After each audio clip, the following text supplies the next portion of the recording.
Playground is very supportive of stay-at-home moms in the sense that it's very accommodating towards our need for flexibility. We can block out times that we need to set aside for our families, and so that has been really supportive towards what we want at the end of the day, which is that work-life balance.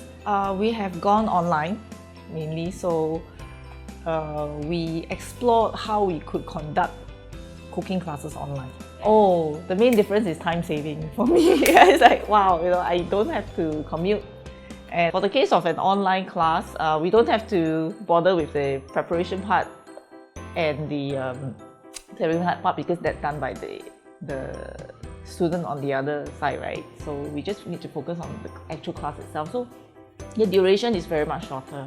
No, I love it. Really fun. And I don't really watch cooking videos. I tend to follow instructions, and the whole point of this for me is the experience of being with other people and doing something fun online. Yes, while we're in lockdown, but also anytime. It's just fun to get online and meet other people. To the Food Playground team, this was a lot of fun, and I can tell you, we are closing the weekend on a very high note. So thanks everyone. Thank you, Ashish. In this period that we're in, where things are a lot more restrictive, what I'm thankful for being in Food Playground is the fact that we have a culture of never say die. I mean, people would think that, oh, okay, because a lot of our cooking classes are targeted at tourists, and we have no more tourists.